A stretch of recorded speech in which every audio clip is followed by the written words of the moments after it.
Baik, Shalom Bapak Ibu Saudara yang ada di gereja maupun jemaat Tuhan yang mengikuti ibadah secara virtual atau secara online melalui Facebook. Kita bersyukur kepada Tuhan, kita hari lepas hari sungguh menikmati kasih Tuhan, dan kita tahu bahwa Tuhan begitu baik di dalam kehidupan kita, sehingga kita ada sampai saat ini. Itu semua bukan karena kekuatan kita, tetapi karena Tuhan yang boleh menjagai dan menaungi kita. Ya, baik Bapak Ibu Saudara yang diberkati Tuhan, kita bersyukur hari ini kita sudah masuk di dalam pembacaan firman Tuhan. Selanjutnya kita masuk di dalam kitab Hagai, ya. Kitab Hagai pasal yang pertama.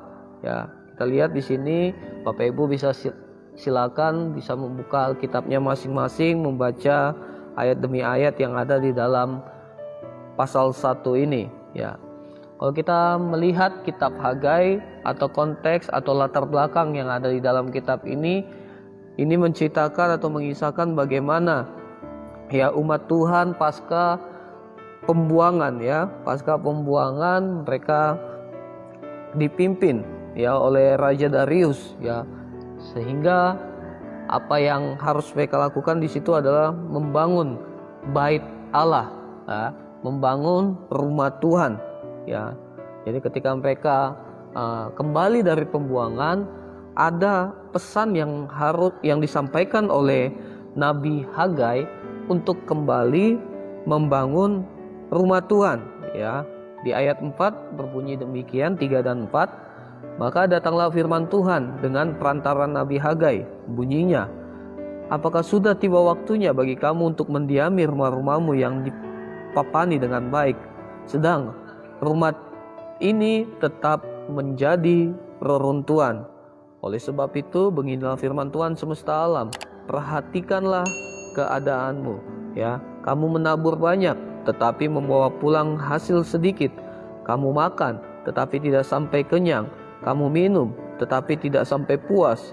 Kamu berpakaian, tetapi badanmu tidak sampai panas. Dan orang yang bekerja untuk upah, ia bekerja untuk upah yang ditaruh di dalam pundi-pundi yang berlobang. Ya, sini kita melihat bagaimana ada perintah yang nyata dari Nabi Hagai untuk membangun kembali bait Allah yang kondisinya bisa dibilang rusak, ya. Kondisinya tidak bagus lagi, ya, sehingga ini perlu diperbaiki, ya. Tetapi kita melihat respon dari umat Tuhan di sini, mereka mengabaikan, ya, mereka mengabaikan perintah itu, ya, mereka lebih mementingkan keadaan mereka sendiri, sehingga yang dibangun itu adalah bukan bait Allah atau rumah Tuhan, tetapi rumah mereka sendiri, Bapak Ibu Saudara yang diberkati Tuhan, ya. Kita melihat di situ ada hal yang dilakukan oleh umat Tuhan ini yang tidak menyenangkan hati Tuhan. Maka kalau kita lihat di ayat 6 itu ada kemarahan yang Tuhan berikan kepada umat ini karena mereka tidak mengindahkan atau tidak memprioritaskan rumah Allah, ya. Kita tahu kalau kita baca di dalam perjanjian lama, bait Allah atau rumah Tuhan ini adalah lambang kehadiran Tuhan, ya, yang harus dihormati oleh umat Tuhan pada saat itu, ya. Saudaraku yang diberkati Tuhan, ayat 13 berkata demikian, maka berkatalah Hagai, utusan Tuhan itu, menurut pesan Tuhan kepada bangsa itu demikian, aku ini menyertai kamu, demikianlah firman Tuhan. Nah, kita bisa melihat di sini pesan yang disampaikan Tuhan melalui Nabi Hagai ini sangat jelas, ya. Artinya ketika Tuhan sudah berpesan kepada umatnya, maka pesan itu harus dilakukan, ya, harus dilaksanakan, ya. Apa yang bisa kita pelajari daripada kisah ini adalah yang pertama, saudaraku yang diberkati Tuhan, kita harus mementingkan Tuhan, ya, mementingkan Tuhan, memprioritaskan Tuhan terlebih dahulu daripada kepentingan kita, secara pribadi, ya. Kalau kita melihat di sini saudara, ya, umat Tuhan ini digambarkan mereka membangun rumah yang bagus, ya. Mereka memberikan hal-hal yang istilahnya nomor satu bagi rumah mereka sendiri, tetapi rumah Tuhan mereka abaikan, ya. Ya, ini menggambarkan bagaimana mereka lebih mementingkan kepuasan mereka secara pribadi, ya.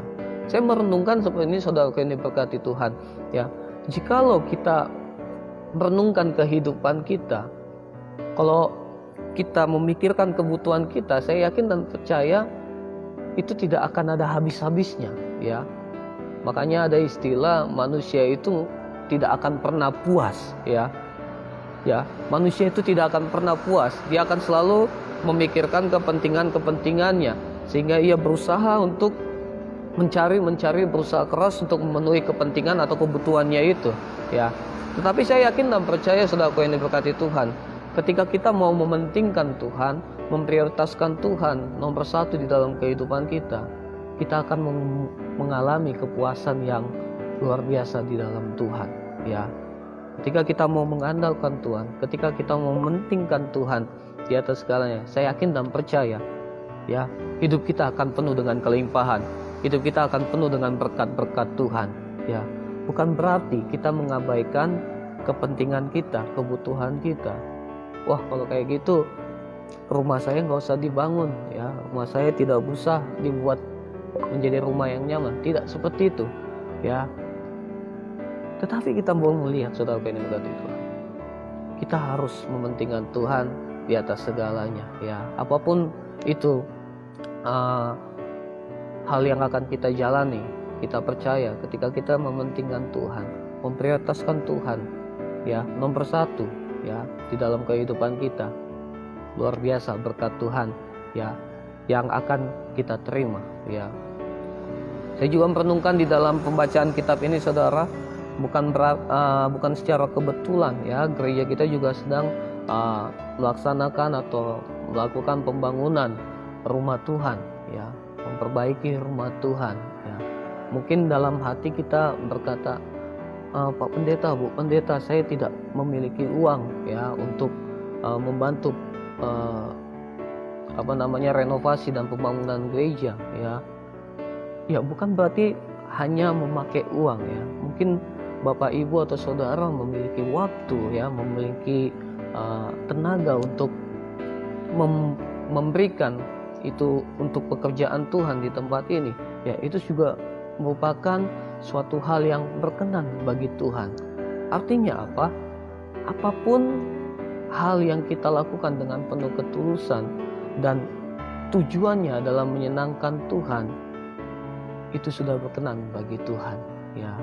Maka saudara yang diberkati Tuhan, mari kita gunakan hidup kita, ya, untuk menyenangkan hati Tuhan, ya, untuk membuat hati Tuhan bersuka oleh karena perbuatan-perbuatan yang kita lakukan itu berkenan di hadapan Tuhan, ya.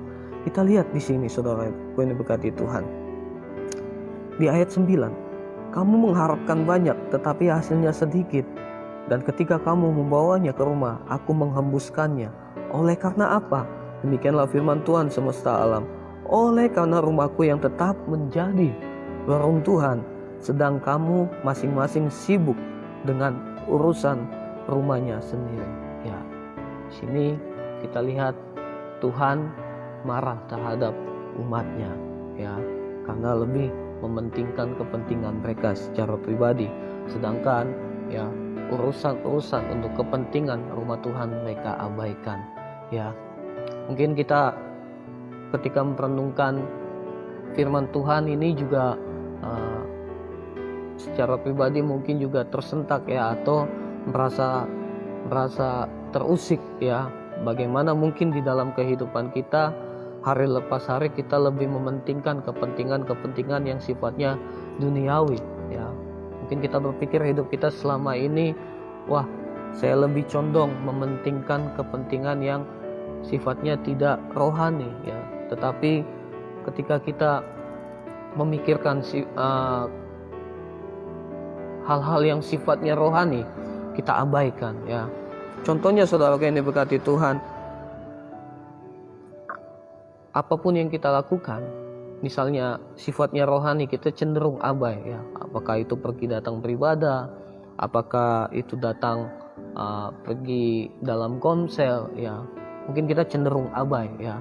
Tetapi apabila ada hal-hal duniawi yang kita anggap itu menguntungkan kehidupan kita, kita pasti mungkin lebih effort ya ke situ. Kita lebih cenderung menomorsatukan ya. Hari ini kita belajar, apabila ada bagian yang harus kita lakukan untuk Tuhan, maka kita harus mendahulukannya ya.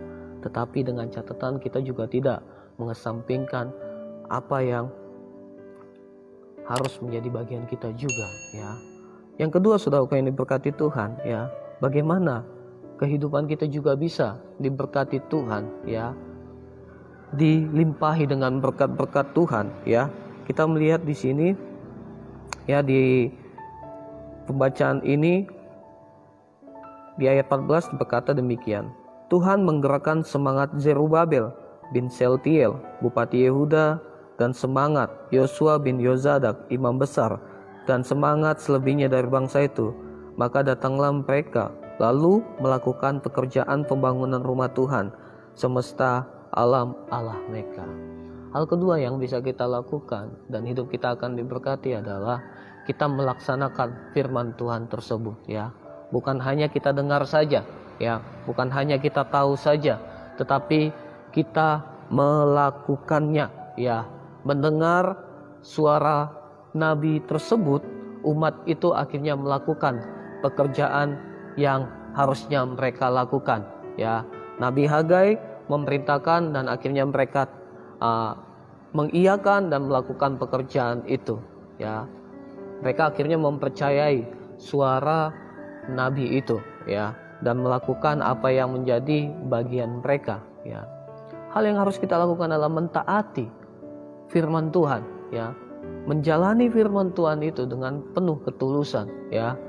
Saya yakin dan percaya ketika kita mau juga mentaati firman Tuhan, mendengar suara Tuhan ya, mendengar suara hamba-hamba Tuhan ya, saya yakin dan percaya hidup kita juga pasti akan diberkati Tuhan ya, dan melaksanakan firman Tuhan itu dalam kehidupan kita hari lepas hari ya.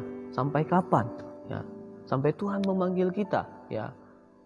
Makanya ada pujian yang mengatakan hidupku menggenapi firman-Mu ya. Artinya apa? Kehidupan kita harus berpadanan ya, harus selaras dengan kebenaran firman Tuhan ya. Firman Tuhan yang kita baca dan kita renungkan hari lepas hari, itu juga harus kita lakukan setelah ini berkati Tuhan ya. Mungkin Bapak Ibu yang menyaksikan Mesbah doa pagi GKRI Ebenezer Sinam setiap pagi ya, saya rasa tidak hanya mendengarkan saja, tetapi kita juga harus melakukannya. Berkat-berkat firman Tuhan yang kita dapatkan setiap pagi, setiap hari melalui acara ini maupun perenungan kita secara pribadi atau buku-buku renungan lainnya, itu kita harus lakukan di dalam kehidupan kita pribadi lepas pribadi ya. Saudaraku yang diberkati Tuhan, apa yang menjadi tujuan kita di dalam kehidupan ini ya, selain menyenangkan hati Tuhan ya, itu yang harus kita lakukan di dalam kehidupan kita. Bait Allah di dalam zaman Nabi Hagai tersebut akhirnya dibangun ya. Ya, kita tahu memang nanti akan roboh kembali ya, akan dihancurkan kembali, tetapi kita lihat ya, hal yang mereka lakukan di sini adalah mau mentaati firman Tuhan sehingga Tuhan tidak murka lagi terhadap umatnya ini ya. Itu hal yang bisa kita pelajari pada hari ini saudara yang diberkati Tuhan.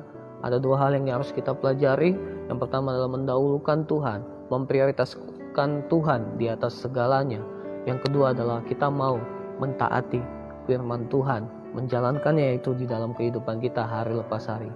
Saya yakin dan percaya berkat firman Tuhan pada pagi hari ini boleh memberkati kita dan boleh menguatkan kita untuk kita boleh hidup selaras dengan apa yang Tuhan katakan ya, sehingga hari lepas hari ya, kita menyukakan hati Tuhan.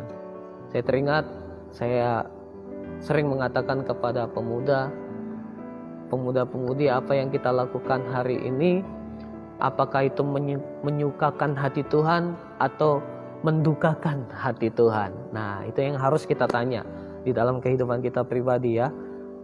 Menyukakan atau mendukakan? Mana yang lebih banyak kita lakukan? Ya, biarlah firman Tuhan pada pagi hari ini boleh memberkati kita, dan kita boleh sungguh-sungguh hidup lagi di hadapan Tuhan, menyenangkan hati Tuhan, mendahulukan Tuhan di atas segalanya. Tuhan Yesus memberkati kita.